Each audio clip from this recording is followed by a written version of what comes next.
It's early morning on December 1st, 1948. The sun is rising over Somerton Beach in Adelaide, Australia. Lying against the seawall is a figure in a neat suit and tie. Legs stretched out, as though he has simply dozed off while watching the waves. At first glance, he looks peaceful. But when the man approaches, it becomes clear this stranger is not asleep. The man had no wallet, no identification, and no sign of violence. His face was calm, his body showed no injuries, and his shoes looked freshly polished, almost as if they had never touched dirt. In his pocket, investigators later found the only real clue: a tiny scrap of paper rolled tightly, bearing two words, "Shud." The phrase means it is finished in Persian, and it had been torn from a rare book of poetry. To this day, no one knows for certain who this man was, how he died, or why he carried that note. The case became known as the mystery of the Somerton Man. Unlike many unsolved deaths, this one had elements straight out of a spy thriller. A man with no past, carrying a cryptic message, found dead without a trace of violence. And in the years since, the case has spawned countless theories, from secret agents and wartime espionage to star-crossed lovers and undetectable poisons. When the police arrived on the scene that morning, the man was dressed in a white shirt, red tie, and brown trousers. He wore a coat and carried a cigarette tucked neatly behind one ear. Curiously, the labels had been cut from every single item of clothing he wore. That detail alone raised suspicion. It was not common to remove clothing tags unless someone wanted to hide their identity. Even stranger, the man had no hat. In the late 1940s, most men in Australia still wore hats in public. The absence of one made him stand out. The body was taken to the hospital where doctors performed an autopsy. The findings deepened the mystery. His organs were congested with blood, his spleen was enlarged, and his stomach contained traces of what seemed to be poison.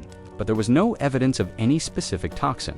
Nothing known at the time could explain why he died so suddenly without a struggle, but not a type that could be traced by tests available in 1948. That conclusion has fueled endless speculation about whether the Somerton Man was the victim of a rare or even deliberately engineered chemical. Then came the belongings. In his pockets, police found a train ticket to Henley Beach that had never been used, a bus ticket into the city, some matches, gum, and a comb. No wallet, no money, and no form of identification. His fingerprints were taken and checked against Australian and international databases, but there was no match. This was astonishing.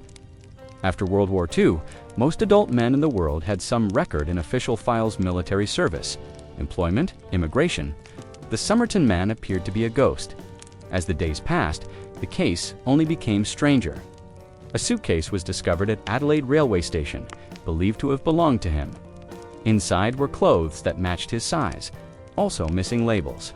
Among the items was a stenciling brush, a small tool often used for marking cargo. Yet despite these hints, nothing in the suitcase offered a name.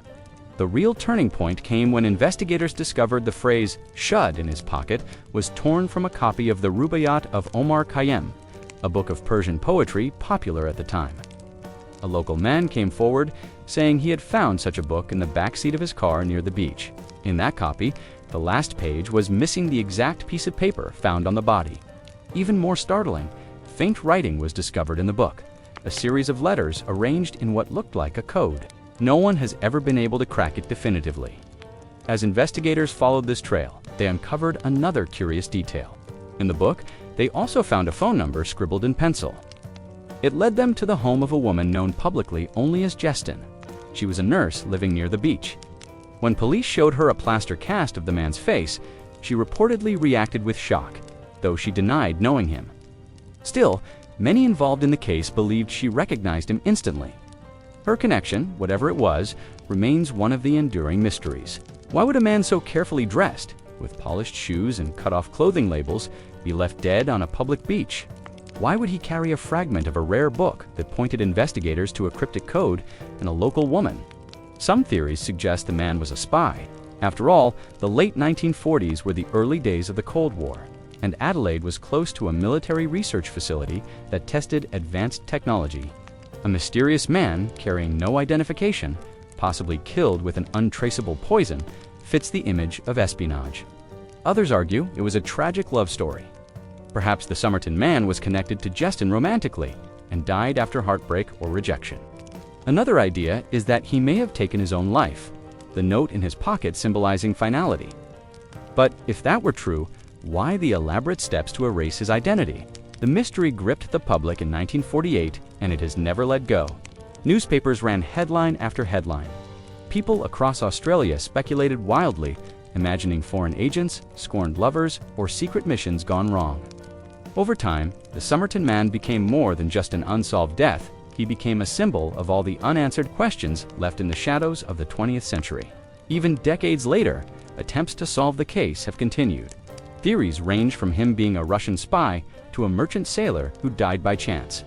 In recent years, advances in DNA testing have shed new light, but even modern science has not fully cracked the enigma. The Somerton Man remains nameless in official records, a ghost on the sand who left more questions than answers. This is only the beginning of the story. A man found dead on a beach in a suit, with no name, no cause of death, and a scrap of poetry in his pocket. A case that mixes forensic puzzles, human drama, and the eerie feeling of a secret left unsaid. And this is just part one of the mystery.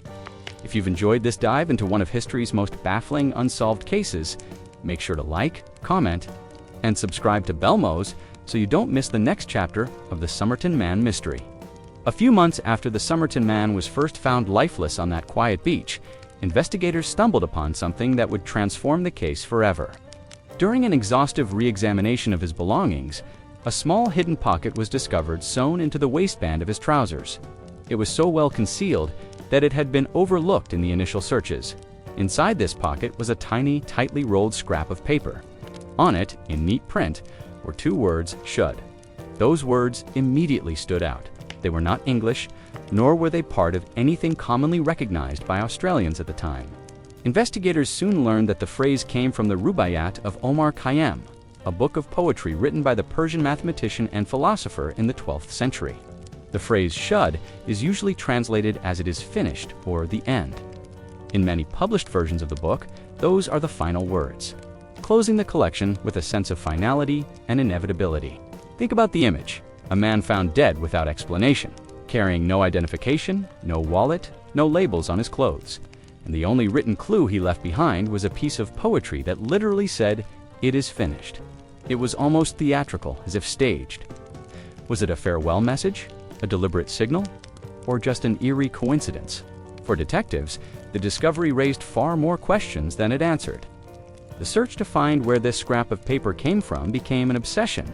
The print type matched editions of the book published in New Zealand, which were relatively rare in Australia at the time. Detectives combed through libraries and bookshops, hoping to find a missing copy, or one with pages torn. At first, nothing turned up. But then, in an extraordinary stroke of luck, a local man came forward. He said that a few weeks earlier, he had parked his car near Somerton Beach. When he later returned to it, he found a copy of the Rubaiyat tossed into the back seat. He thought little of it and put it in his glove compartment. After hearing about the police search, he checked the book. The last page was missing, and in its place, a jagged tear matched the scrap of paper found in the man's trousers. Now the case had moved from puzzling to downright bizarre. What were the chances that the only clue found on the body could be directly traced to a specific book, discovered in the most unlikely way? The book itself deepened the mystery. On its back page were faint indentations, as though someone had pressed a pen hard while writing on a sheet placed over it.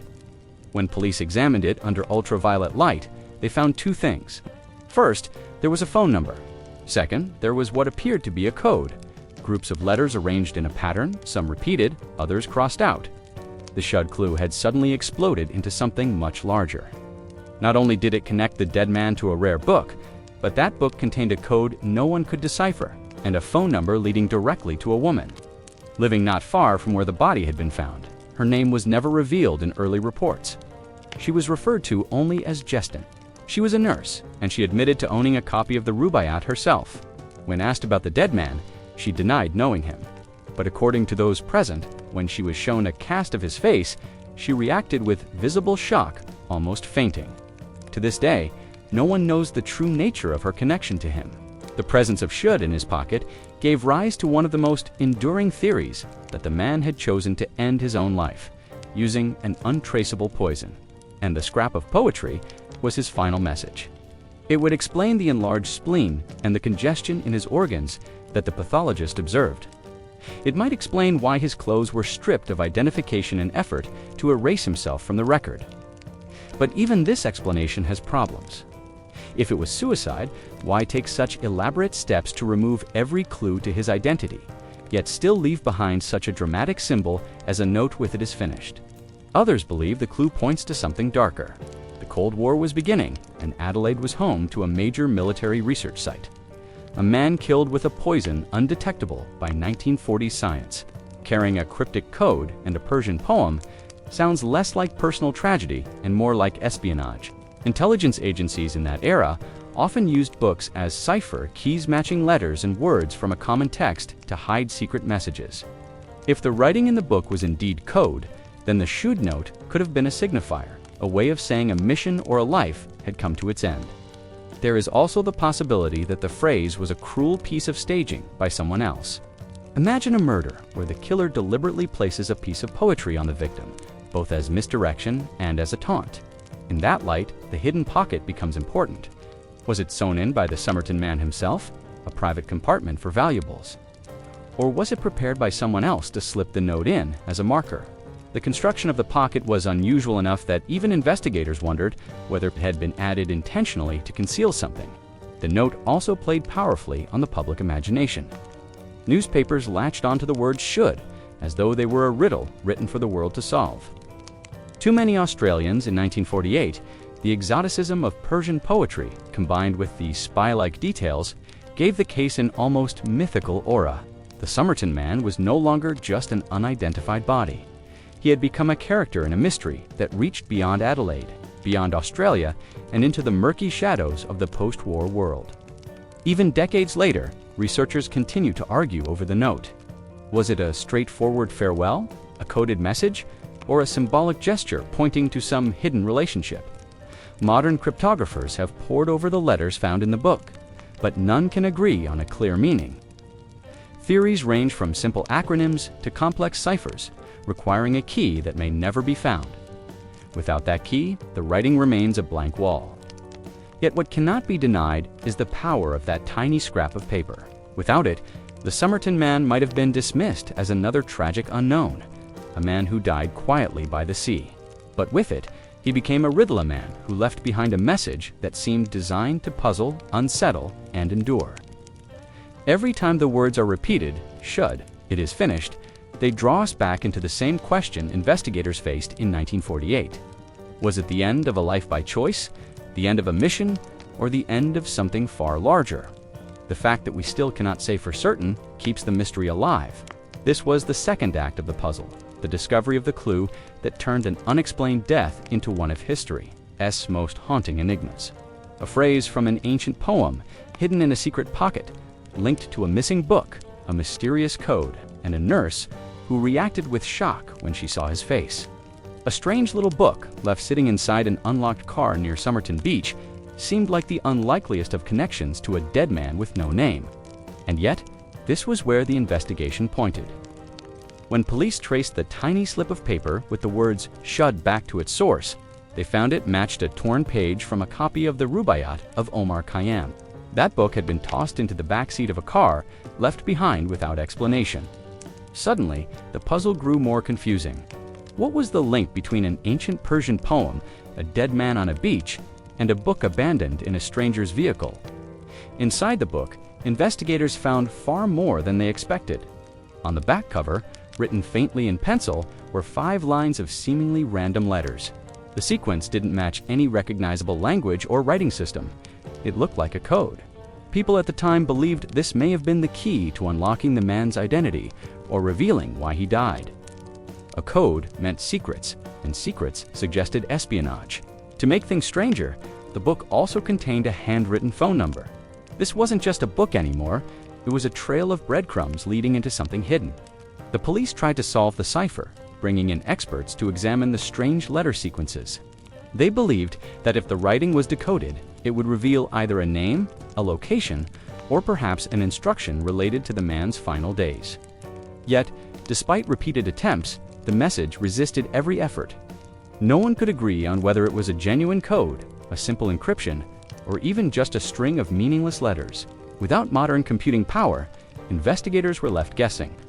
The lines could have been the notes of a spy or the ramblings of someone recording thoughts in a private shorthand. The frustrating truth was that it simply refused to give up its meaning. The phone number scribbled in the back was easier to trace. It led to a woman who lived not far from the beach. She became a central figure in the case, though her connection to the Somerton Man remained cloudy. Police questioned her, asking if she recognized the dead man's face when shown a photograph. Accounts differ, but many believe she reacted in shocks, suggesting she knew him, even if she denied it publicly. This raised more questions than it answered. Was she hiding something? Or was her reaction simply one of discomfort at being dragged into a mysterious death investigation? The truth of her involvement would remain elusive, much like everything else in this baffling case. The discovery of the book only deepened the sense that the Somerton Man wasn't just some random traveler who happened to die on a beach. A hidden scrap of paper, a rare book tied to Persian poetry, a mysterious code, and a phone number all combined to make the case seem like something out of a Cold War thriller. Australia, in the late 1940s, was a place on edge. World War II had just ended a few years earlier, but tensions with the Soviet Union were already rising. Espionage cases were beginning to surface, and intelligence agencies were watching for signs of covert operations. Against that backdrop, the idea that the Somerton Man could have been a spy didn't seem far-fetched. In fact, it made more sense than any other theory. The Rubaiyat itself added another layer of intrigue. The verses often dealt with fate, death, and the meaning of life. Shud, translated as "it is finished" or "the end," fit the theme perfectly, almost too perfectly. Was it a symbolic choice? Did the man place it in his pocket to send a final message? Or was someone else leaving it there to mark his death? Investigators debated these possibilities, but with no answers, the mystery only grew. If this was a spy message, then someone had gone to great lengths to hide the truth. If it was a coincidence, it was an astonishing one. The problem with mysteries like this is that every clue that surfaces feels like a revelation. But instead of bringing clarity, it often makes the picture more confusing. The coded letters hinted at secrets, but revealed nothing.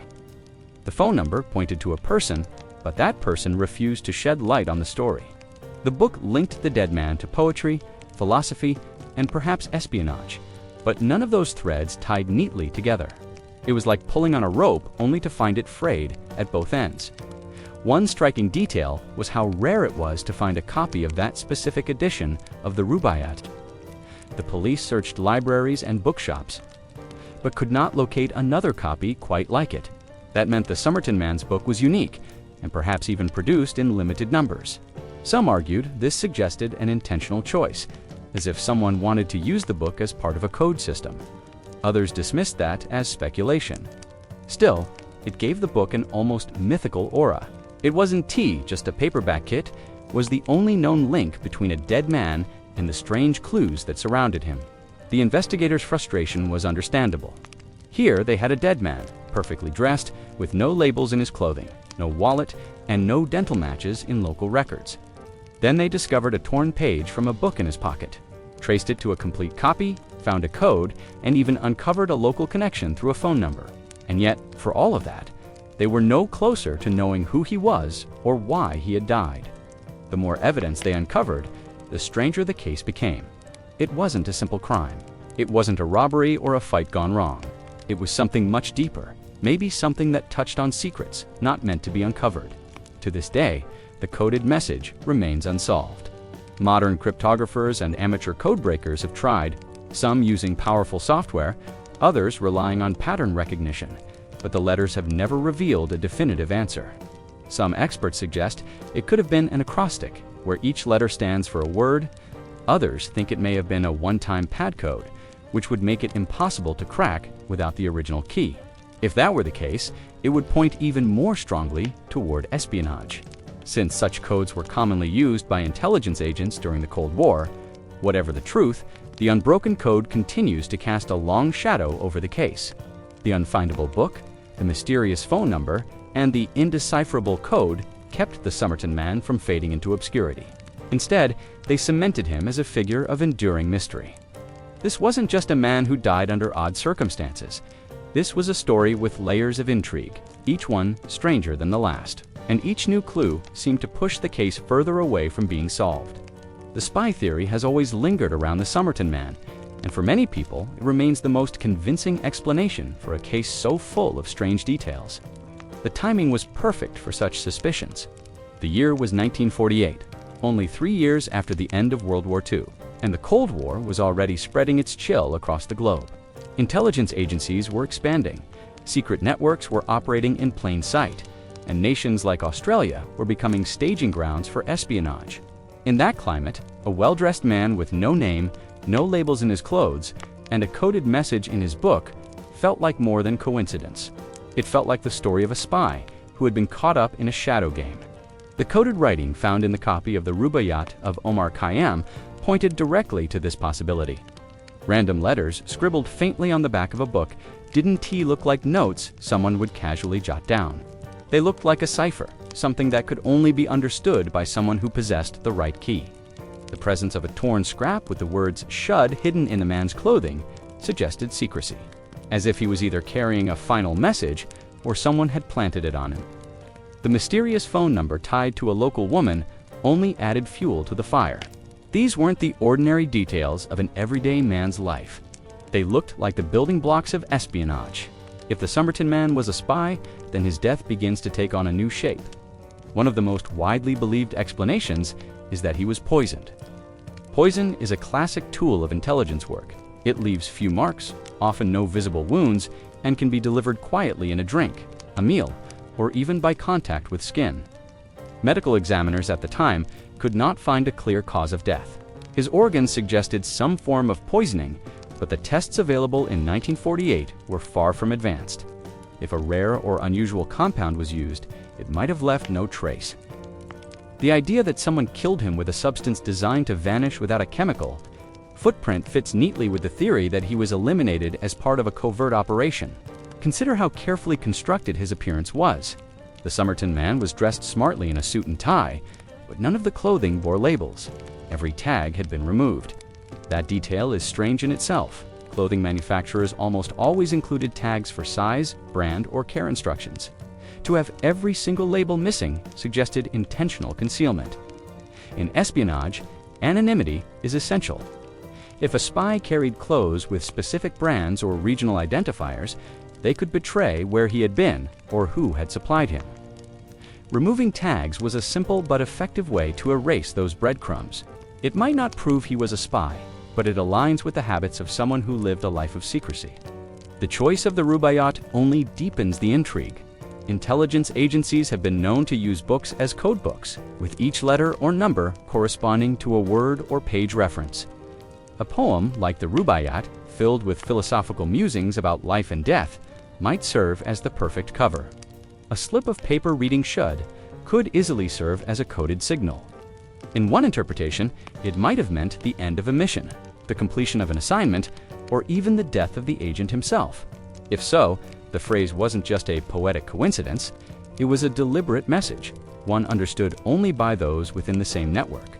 The Australian government itself has long been suspected of knowing more than it ever admitted. During the late 1940s, Adelaide was home to facilities connected to both British and American intelligence. Military projects and secret operations were being carried out in the region, making it an attractive place for foreign agents to gather information. If the Somerton Man was caught in the middle of one of these secret rivalries, his death could have been the result of a failed mission or an act of silencing. Some even argue that the authorities deliberately downplayed the espionage angle to avoid public panic and international scandal. In that sense, the lack of answers may have been intentional, not accidental. The mysterious woman linked by the phone number complicates the story even further. Her name has often been withheld in reports, though researchers later connected her to nursing and to military service during the war. She may have had knowledge of secret projects or even direct contact with intelligence officers. When shown a photograph of the Somerton Man, her reaction was allegedly so strong that investigators believed she knew more than she admitted. If she did recognize him, why deny it? Was she protecting herself, her family, or even a government secret? Or was her reaction simply misread by investigators desperate for a breakthrough? The truth is difficult to separate from speculation, But her connection gave the spy theory a very human anchor. It suggested the Somerton Man had personal ties in Adelaide, not just professional ones. Espionage during the Cold War was not limited to distant capitals like Washington or Moscow. Australia, with its close alliance to Britain and the United States, was an important hub. Information about military bases, research projects, and communication systems would have been valuable to foreign powers. If the Somerton Man was indeed a spy, his presence on that beach might have been tied to gathering intelligence in the area. His sudden death, unexplained and untraceable, could have been the result of a mission gone wrong, a betrayal, or a silencing ordered by his own handlers. In that world, a failed agent was often erased quickly, with as little evidence as possible. One important aspect of the spy theory is how it fits with the strangeness of his belongings. The suitcase connected to him, found at a nearby railway station, contained clothes marked with the name Keen or T. Keen, yet no one by that name was ever reported missing. The name may have been false, used as a cover. Some of the items inside were unusual or not widely available in Australia at the time. This added weight to the belief that he was not a local man, but someone who had traveled from abroad. Combined with his clean-shaven look, well-pressed clothes, and athletic build, he appeared to be a man accustomed to discipline and careful presentation qualities not uncommon among intelligence agents. Skeptics of the spy theory argue that espionage makes for an exciting story but lacks hard proof. They point out that no intelligence agency ever claimed him, and no foreign government publicly identified him as one of their operatives. Yet during the Cold War, deniability was everything. If a spy was caught or killed, their country was expected to deny any connection. Silence was part of the game. From that perspective, the absence of confirmation only makes the spy theory more plausible, not less. After all, if he truly had been a spy, no government would have stepped forward to admit it. In the end, the spy theory thrives because it ties together so many of the case's oddities. The coded letters, the torn paper, the missing labels, the mysterious woman, the possible poisoning, all of it fits within the framework of intelligence work. It doesn't prove anything beyond doubt, but it offers a coherent story when all other explanations fall short. Perhaps he was an operative sent to Adelaide for a mission that ended badly. Perhaps his death was punishment for betrayal, or the result of a botched rendezvous. Or perhaps he was simply caught in the dangerous currents of a world where secrets were worth killing for. What is clear is that the spy theory has given the Somerton Man case its lasting allure. Without it, the story might be a little more than an unsolved death on a beach. With it, the story becomes a window into a time when invisible wars were being fought in quiet corners of the world, when messages were hidden in books of poetry, and when even an ordinary-looking man in a suit could be a soldier in a secret conflict. The mystery of the Somerton Man has never gone away. Decades after that cold December morning in 1948, his story still grips the imagination of people across the world. Investigators have returned to the case time and again, each generation armed with new technology and fresh determination, hoping that one day the final piece of the puzzle will fall into place. But for all the effort, his identity has remained just out of reach, as if the man himself was determined to remain hidden even in death. In 2021, his body was exhumed from its resting place in Adelaide. Advances in forensic science, especially DNA testing, gave authorities and researchers new hope. Modern technology had solved countless other cold cases, sometimes identifying victims or killers decades after the fact. Surely, many believed it could do the same here. For the first time since his burial, scientists were able to extract genetic material from his remains. The results brought optimism that a name, a family, and a story could finally be linked to the faceless man who had become one of history's strangest enigmas. The DNA analysis pointed in some promising directions. Researchers believed they had traced potential relatives, drawing connections to families in Australia and even back to Europe. At one stage, there were strong claims that the Somerton Man might have been a man named Carl Charles Webb, a Melbourne electrical engineer who had gone missing around the same time. It seemed to make sense on the surface. Webb had no known children. His trail went cold in the 1940s, and some aspects of his physical description matched.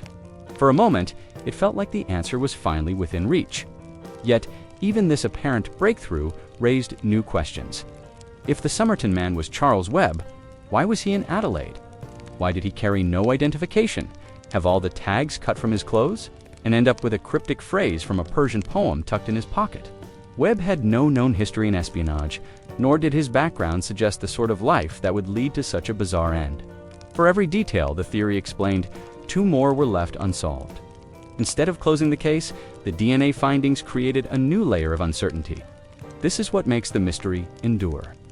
Even with the tools of modern science, the story resists resolution. The coded letters in the back of the Rubaiyat have never been cracked. Cryptographers and intelligence experts alike have studied the scribbled marks, testing theories of substitution ciphers, shorthand notes, or even musical notation. None of the attempts have revealed a coherent message. The possibility remains that it was a code so personal or so simple that it escapes analysis, or that it was never a code at all, but a set of initials or random markings. The not knowing keeps the mystery alive. The piece of paper with Shud still speaks louder than any forensic report. Its translation, "It is finished," carries the weight of finality. Was it a message to someone else, signaling the end of a mission, a life, or a plan? Or was it merely a dramatic flourish, a piece of paper someone tore from a book, without realizing it would one day baffle generations? When investigators pulled it from the hidden pocket in his trousers, they unlocked not just a clue, but an obsession that has lasted more than 70 years. That tiny slip of paper has become the heart of the Somerton mystery. The fascination doesn't end with professionals.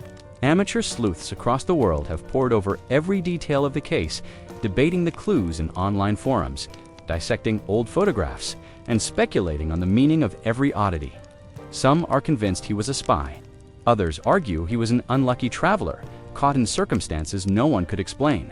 Still, others see the case as a tragic story of an unknown man who, for reasons we may never understand, died alone on a beach. Each theory builds a following, and each unanswered question keeps the debate alive. Even the belongings connected to him continue to fuel speculation. His suitcase, left at the railway station, contained everyday items but also carried an air of mystery. Some clothes had faint stencils, some bore partial names, and some seemed uncommon in Australia at the time. Why did he have them? Why use an alias or false labels if he was just an ordinary man? Was it habit, precaution, or deliberate concealment? Decades later, those ordinary objects are treated like artifacts, every detail scrutinized for hidden meaning. The enduring mystery has also made the Somerton Man a cultural figure. Books, documentaries, and podcasts have told his story, each adding new interpretations or angles. Artists have painted him, writers have fictionalized him, and historians have tried to ground him in the context of post-war uncertainty. The story of a nameless man dressed neatly and lying lifeless on a beach resonates because it touches something universal. It's a reminder of how fragile identity is and how easily a life can slip from memory into myth when the right details are missing. For the people of Adelaide, the case is more than a curiosity. The Somerton Man has become a part of the city's identity, a strange chapter in its history that refuses to close. Visitors still walk the stretch of beach where he was found, some unaware of the story, others drawn by its mystery. The cemetery where he was buried has received visitors from across the world. A simple headstone once marked him as the unknown man, and that label still carries weight. Even as DNA offers the possibility of a name, the aura of the unknown continues to define him. Every new development seems to pull the story in 2 directions. On one side is the science, pushing steadily toward answers. On the other is the legend, growing stronger with every failed attempt to resolve the case. The DNA may eventually provide a name that sticks, but the questions that surround his death may never be answered. Why did he have that scrap of paper? Why was the book placed in a car near the scene? Why were his clothes stripped of tags? These aren't the kinds of mysteries DNA can solve. They belong to the realm of human choices, secrets, and stories lost to time, and that is why the case endures. The Somerton Man remains a puzzle not because the tools are lacking, but because the story itself resists completion. He is a man caught between fact and legend, between science and speculation, between the ordinary and the extraordinary. His death was real, but everything around it feels like the work of fiction, except it isn't. It happened. He was real. And yet, in the most important way, he remains a ghost, a figure without a name. It's not just the unanswered questions, but the way those questions reflect our own fascination with the unknown. We want to believe there's a key, a code, a single piece of evidence that will unlock everything. But maybe the real power of the Somerton Man lies in the fact that we, Dan T, have that key, and perhaps we never will. Thank you for watching this exploration into one of the strangest unsolved cases of the 20th century. If you enjoyed diving into this mystery and want to hear more stories like it, don't forget to like, comment, and subscribe to Bell. There are many more stories waiting to be told, and some of them may be even stranger than this.